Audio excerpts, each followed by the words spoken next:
iskaashigan u dhaxeeya Hormuud Telecom iyo shirkadda Getphone waxaan ku soo bandhigaynaa xalal la gaarsiin kara bulshada si gaar ah dhalinyarada, haweenka iyo bulshooyinka aan wali si buuxda uga faa'iideysan tiknoolajiyada si ay u helaan una adeegsadaan taleefanka casriga ah.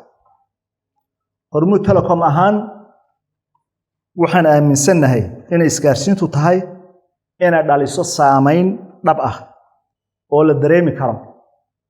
Ballaarinta helitaanka taleefanada casriga ah waa mid ka mid ah wadooyinka ugu waxtarka badan ee lagu gaari karo horumar ka dhex muuqda waxbarashada, ganacsiga iyo adeegyada bulshada.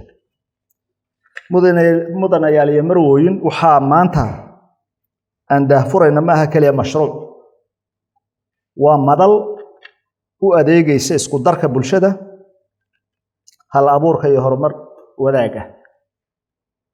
Ugu dambeyn, waxaan ku soo gunaanadayaa kelmadda furitaanka.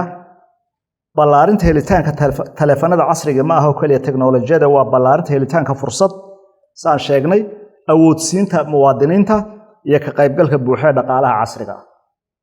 Taasi waa ballanqaadka aan maanta halkan ka qaadayno.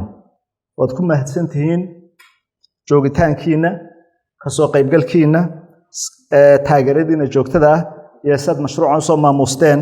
waxaan idin rajeynayaa munaasabadda maanta aan joogno inay ku dhamaato hab guul ah. Soo dhawaada, aad iyo aad baad mahadsantihiin.